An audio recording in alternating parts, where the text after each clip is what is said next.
welcome to our first discussion on all things AI. I'm Martin Cousins. I work for a company called Insights Media. I'm a researcher and facilitator and lots of other good things. But for the purposes of this talk today, I'm actually working with Peter. So Peter, you can introduce yourself in a minute. But what we're doing here is making live a conversation about AI that we have weekly and we have had for about 8 months. And that means from that we have a program that we will talk about a bit later to help organizations with AI. But we just thought it's time to record some of this stuff because we think the conversations have been quite interesting. We find them interesting. So we thought that maybe you will too. So Peter, introduce yourself. Well, mine, as you know, we've been working together, 10, 12 years now, up and down the country and across Europe. So it's nice to get together on this important topic because we've been following AI for 2 years now. So yeah, Peter Antonen, ex-corporate finance and strategy from Deloitte, and been running my own growth hacking boutique consultancy for 25 years now. And just fascinated by all things AI and looking forward to a healthy, productive debate today. Great. So each week we bring something to the party, right, don't we? So there's normally some research, we follow like loads of newsletters. And this week we thought we'd pick up on a must read, actually. It's kind of equally exciting and scary as hell. But we're going to talk about it, and Peter found it, so I'm going to let you introduce it, Peter. So what we're going to do is you can just talk us through the main points, and then we can kick it around a bit. Yeah, thanks, Martin. I mean, as we know, you and I have been tracking 3 or 4 newsletters a day for the past year now, trying to keep abreast of all things AI, and it's a pretty dynamic market in terms of the level of M&A, NPD out there. Who owns what, the latest versions and releases. And so this for us has been a weekly occurrence, and it certainly helped us at least get our feet wet in terms of the shores of AI. But look, this one article in the last 2 or 3 weeks really hit home. Something big is happening by Matt Schumer, February 2026. And it's one of the first articles, and there's been a lot of buzz around this on podcasts and in some of the groups and the cohorts that we hang out in.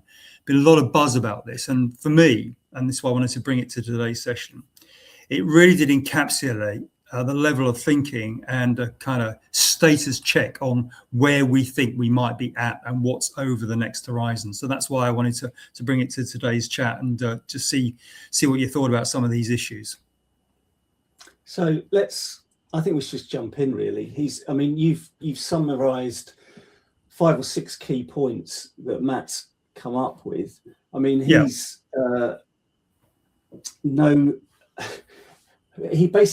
he is an AI innovator, right? So he's coming from a place of working with this, and I think so. His commentary is worth listening to. So let's just jump in. I think. You're right. Matt Schumer, co-founder, CEO of Hyperwrite, which is the use of agentic AIs across the business function, author, investor, and quite interestingly, self-defined AI accelerationist. And maybe that's the kind of phrase that you and I should use with regards our own AI facilitation tool called Frontier. The thing is, he calls himself an AI accelerationist, but he does strike a note of caution, and some of these themes today definitely have a kind of government health warning attached to them. Look, you're right. There's 6 themes that just sort of pop out, and I just suggest we kind of go through them. Some are more meatier than others, and they certainly do all interrelate. Look, the first thing he's saying to us is we've now reached a tipping point. And, you and I have been following the newsletters, following the news wires over the last kind of year, and there's been a lot of false dawns. And, there's obviously a lot of analogies and a lot of metaphors we could use, but make no mistake, shit is getting real here. From Feb 2026 onwards, we are really going to start to see some massive leaps and bounds. I mean, even if you just looked at released 5.3 GPT codecs, we now got completely autonomous app building going on here now. And so, we've had a lot of phony war chat, we've had a lot of jaw, we're now into war, whatever other phrase you want to use, but shit is going to get real here now, and we're going to see the rate of change accelerate rapidly, through these months, of this year. Yeah, and I think the important thing here is that this is not some kind of technical AI discussion, right? Far from it. This is kind of a view from above of what on earth is happening. But I think you can't escape the fact that the technical developments are the things that are eye-watering at the moment. So I think to your point, Peter, we've suddenly got this point, and it has been reflected not just in Matt's piece, but actually more broadly in all sorts of research, where people are recognizing that the next 6, 12, 18 months is the period in which going to get far more active. It's going to start happening. It's where things really should and will be changing in organizations as a result of this technology. Yeah, and even for fairly wise grey heads as ourselves, Martin, is we're even kind of shocked by the pace of change and by the short cycles and the frequency patterns of this new kind of revolution. And so his second theme that he's talking about is very, very much related to the first one of this tipping point. And what he's talking about is getting into an era of self-creation and self-generation. And the human part of AI output is getting less and less, which obviously has commercial upsides, but it obviously has governance and risk downsides. Yeah. And what's the next one? I'm not going to pick up on each one. So yeah. Right. Now, you've been using AI like I have, and I think based on our weekly conversations the last 8 months, pretty much, every time we've used it, we've been, and maybe it's because we've been on those conferences, we've been on those webinars, and we're getting better and better at prompt engineering. And obviously, from our backgrounds, I can only speak for myself, but coming from a strategy background, I've kind of had 2 or 3 decades of a preparation for being able to write really good kind of prompts, and I'm super excited and delighted about the response that I get. I mean, we've riffed on this before, and oftentimes, as my daughter in the Bay Area of San Francisco says, oftentimes, it's like I've got 6 specialists in my office. I've got a senior property advisor. I've got a corporate financier. I've got a management accountant. I've got a social media and marketing specialist. And I've got a research analyst. And the more we ask and the better we prompt, the better the results. And, I was saying to you last week, I did a task down here in Devon for a client. And quite honestly, 25 years ago, it would have taken me and a small team 6 weeks, and we'd have charged £30,000 for it. And the AI did a good enough job in about 17 seconds. And I know enough to know that what it was producing was good enough and right enough. So look, you and I have been here, but Schumer's third talking point, the subtext is taste and judgment. And what does he mean by that? He's saying from how he's using it and how his court is using it for the first time, and this goes against a lot of the Cassandras, this goes a lot against the trend of the naysayers, is for the first time he is seeing AI being able to get super close to human levels of taste and judgment and nuance. That's a really interesting point, actually, because I mean, the idea of the AI being, expert pattern recognition, it's almost like autocomplete, on steroids, if you like. I find that when I'm, having spent quite a while now just loading the GPTs that I'm using with my stuff, in terms of then asking more of it, I'm finding that some of that stuff is just getting better over time. And I think that's quite interesting. So the idea of taste and judgment is it's an interesting one, because it feels to me like over time there is a kind of evolving understanding of my requirements, and what I would expect, and what I actually, the outputs that I get seem to be more reflective of, who I am, if you like. It sounds really strange, but maybe there's that part of taste and judgment is in there too. But the other thing with that is, of course, and this is the caution always, and it's quite interesting about your point about what you would have done 20 years ago and what you do now. The key point of what you said was, knowing what I know that the output was good enough, right? And I think that's still the key for me. Is like it's increasingly getting so good. There's this massive concern about the cognitive shift that might be happening from humans to AI, but there's still a need to check what the output is, because it's is it really me? Would I back myself in terms of what my GPT's just given me? Sometimes I wouldn't at all, but a lot of the times I probably would. Yeah. So a classic kind of use case there, and I think you use ChatGPT and Copilot.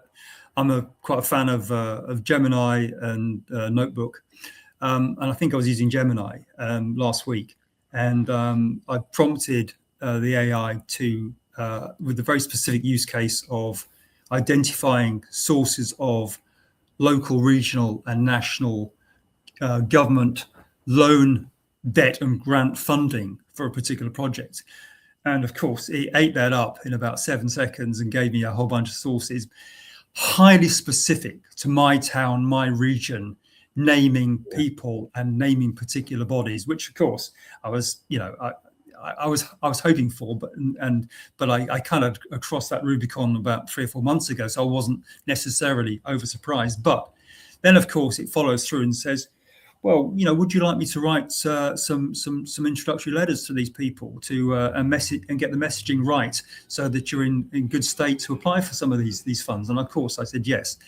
And to Matt Schumer's talking point here, the nuance, the tone, the messaging was human level in terms of this output documentation and this correspondence that it produced. Obviously, for me to do the final edit, 5% tweak, but that was the staggering takeaway from that. Not just the technical identification of sources, but then the follow through and the human level messaging. Yeah. So in some senses, much as we would like to hold on to the fact that what I can do, is just always better than what anyone else or anything could do, I think we're just kind of having to let go of that quite a lot right now, because it's just for sure not the case. Yeah, and in the article, Schumer makes the point about one of his buddies who's a senior law partner, who candidly has been saying, look, I've been using AI in encouraging my SLT to get all over it. And the senior law partner who's running this busy practice said, to be honest, Matt, it's kind of already doing just about everything that I can do, and doing it better. So there you go. Well, and there's the rub, right? I mean, that's why this is what makes the piece that he's writing so important right now. Yeah. Because there are quite a few elephants in the room when it comes to this technology, not just one. And that, the idea that it could be doing the work of a senior law partner, pretty much all the work of that partner, suggests obviously what does that mean for jobs and work? Yeah. Well, should we talk about jobs? Because this is, I think, the fourth talking point that Schumer riffs off. And quite rightly, Martin, that is the elephant in the room. You and I have been tracking this, and let's not get too dystopian about it too quickly, but the data speaks for itself. 750,000 worldwide coding and programming jobs gone in the last 15 months. Amazon laying off, mass layoffs of 30,000. The UK job market, which from your L&D work, always a constant at 150,000 grad scheme jobs every year, dipped to below 50,000 now. So the data kind of speaks for itself.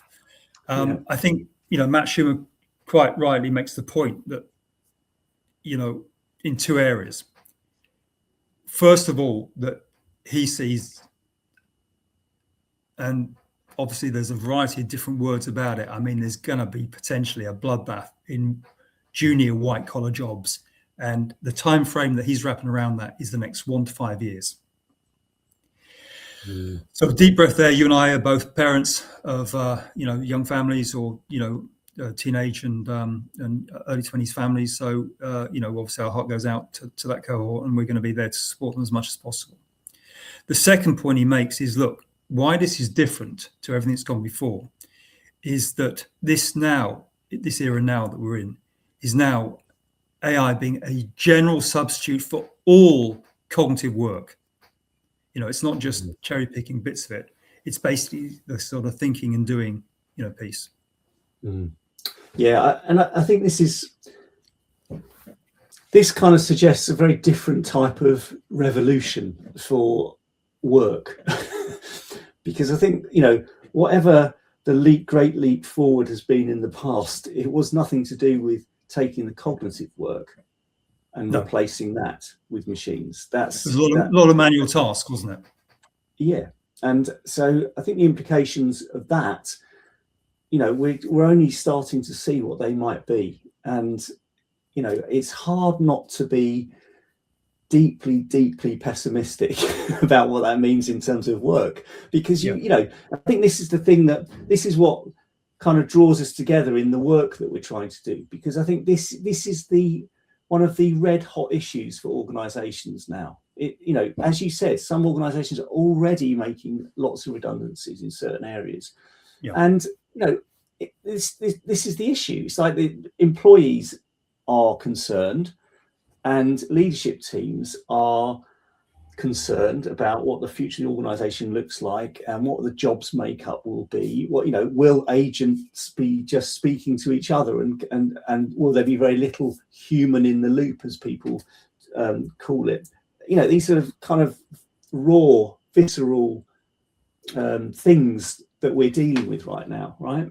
Yeah, but I think this is where our Frontier program comes from in terms of this AI facilitation program, because this is what you and I have been riffing off over the last kind of couple of years, is that we think it's really unwise and unhelpful and potentially dangerous and counterproductive just to think of AI in its own sense, in absolute terms. And the way we look at it and our conversations run is, surely you have to look at AI in relative terms. And maybe we're right, maybe we're wrong, but you and I, every time we chat about this, Martin, we see this as only the fourth or fifth black swan in a series of black swans that have come through and landed from financial crash 2008, 2009, Brexit, COVID, post-COVID legacy in terms of hybrid and remote, and then this new demographic kind of mix up, in the workplace.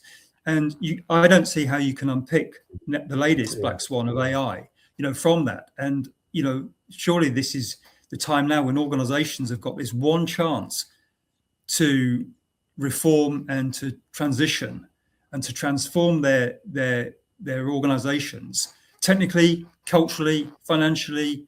So AI isn't necessarily the whole piece. It's a part of a wider ecosystem. Yeah. And I think I think that is why we're talking in terms of it being a lever for cultural change. Actually, it's on everyone's mind in the organization. It is for all. It's another of the black swans, if you like. But actually, it's not a digital transformation project. No, it is not that, right? This is absolutely something that touches everyone. And that's why I think organizations have the opportunity to really open up and facilitate that conversation across the board. It obviously, with, if it's job losses, if it's job creation, if it's completely new business models, you still got to take people with you. And also the innovation is still going to come from the ground up a lot of the time. I don't think a senior board necessarily has any more understanding or hands-on experience of the tools than anyone at the bottom of the organization. So I think, actually it's a great leveler in that sense, but there needs to be a vision and understanding and stepping into the unknown and the uncertain. And I think that's what we're talking about, is facilitating those steps. Yeah. It is. And this is Schumer's last point. He says, look, basically dive in, invest your time into it. Yes, obviously on the technical applications of it, get good at prompt writing and all that kind of stuff. But he says also, and he said there's a point on that which he says, look, there is a cognitive bias which is built in if folk continue just to use the free versions of the freemium model. So he said, look, for the sake of $20 a month, invest in the heavier duty stuff, the heavier lifting stuff. But also he says, don't just invest in the literal AI releases and versions, but he said also make sure that you keep up to speed with the human aspects and the more nuanced stuff of relationship building, of account management, of communication, of problem resolution, all those things which your L&D cohorts have been talking about quite rightly, on this. So he said there is a balance. Yeah. And I think that's the point about that kind of facilitated approach into this new world that we're kind of seeing kind of created in front of us. And I think that it's all of those things, so that all the good stuff, the communication, the relational work. I mean, that is a part of all of this, and no amount of AI is going to take it away. So I think, it's a bit messy in that sense, and it always has been. So, but actually, this is the opportunity to really kind of get your arms around an organisation, I think. So I'm trying to think here that there is quite a lot of positive work to do, even though the backdrop, it does feel quite scary, I think, and challenging. But I think that's kind of where we're at, and that's why we're having these conversations, and we're kind of offering this program. Yeah. So super important article. We'll put a link in the bio at the end, and no doubt we'll revisit these themes, in future chats. Yeah, and thanks, Peter. And it's our inaugural one, right? So I've enjoyed the discussion. Thanks for bringing that paper from Matt for discussion. But I think also, let us know what you think. We're going to do this on a fairly regular basis, and we'll just pick up on the things that we're seeing and hearing. So I hope that's been useful and interesting. But thanks.